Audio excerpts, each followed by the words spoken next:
Le plus grand marché mondial est plus proche que vous ne le croyez. Active Trades vous fournit les outils indispensables pour l'atteindre. Tradez les actions, les indices et le forex avec un partenaire solide et des plateformes mondialement reconnues. Active Trades, 15 années de performance avec vous.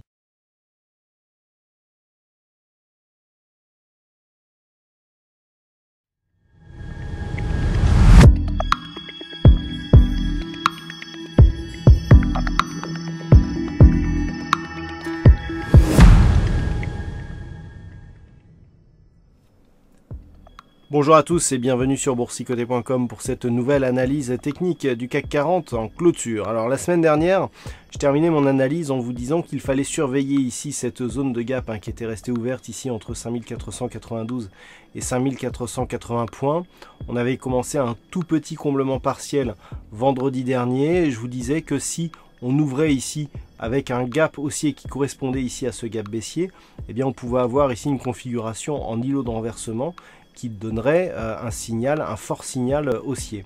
Alors on a bien eu une ouverture sur un gap haussier, quasiment sur les zones qui étaient tout à fait susceptibles de confirmer cette configuration, sauf qu'on clôture ici sous ce gap, donc on le comble effectivement, mais on le comble sans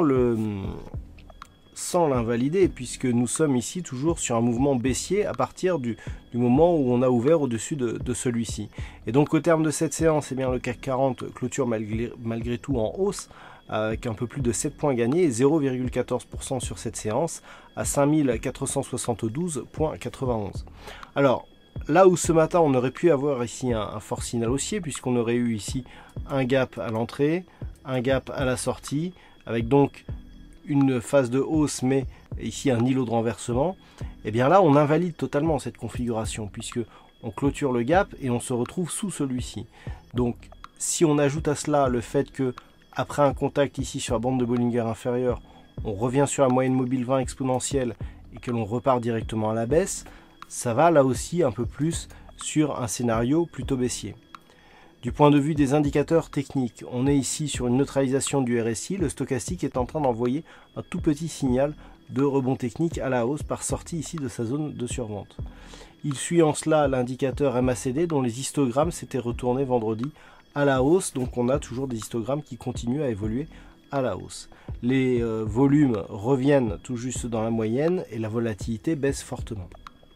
Par rapport donc à cette configuration, on voit que on a eu une tentative, là où on aurait pu avoir une forte conviction si après cette ouverture, les cours ici étaient venus se rapprocher de cette zone que j'ai repositionnée à 5567 points, on aurait eu un signal très puissant.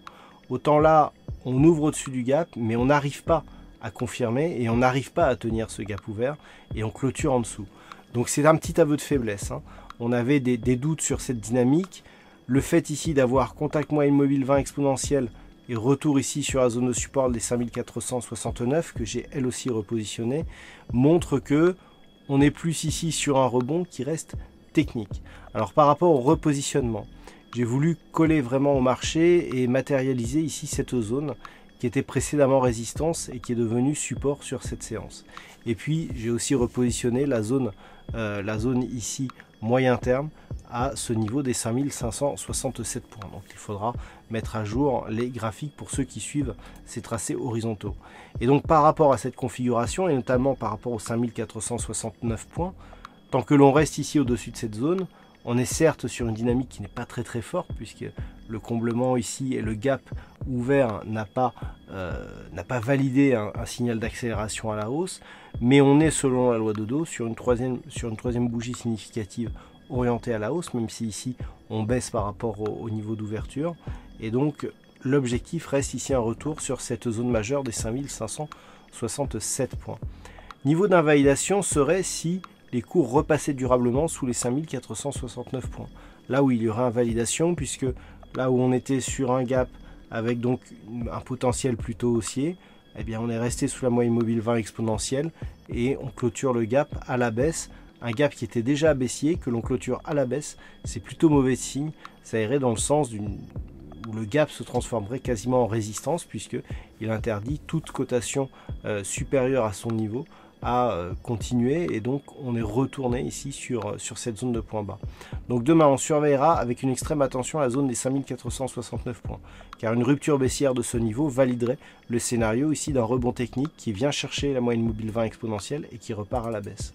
Par contre, si les cours rebondissent sur ce niveau et s'affranchissent de la moyenne mobile 20 exponentielle en délit, là on pourra avoir un signal qui se fera en deux temps. Alors certes moins dynamique que s'il y avait eu ouverture du gap sur les mêmes niveaux ou comblement du gap avec clôture sur des niveaux supérieurs ici à cette zone des 5492 points. Mais comblement il y a eu, c'était un signal baissier. Si on rebondit ici à partir de ce niveau, eh bien on aura aussi une résistance ici qui se transforme en support. Et donc cela pourrait nous ouvrir la voie vers un retour vers les 5567 points. Voilà donc ce que l'on peut dire sur cette analyse technique du CAC 40. D'un point de vue statistique, c'est assez partagé aujourd'hui, donc sachez que pour demain, fonction de la configuration actuelle, on a plutôt une probabilité haussière. Alors le pourcentage est assez intéressant puisqu'on est à 59%. Par contre, la conviction reste très moyenne. Et puis sur les prochains jours, eh bien, il y aurait a priori une probabilité que les cours repartent à la baisse. Voilà donc pour cette analyse technique du CAC 40. Je vous rappelle que l'intégralité des statistiques vous seront dévoilées sur l'analyse écrite du CAC 40 qui paraît durant la nuit.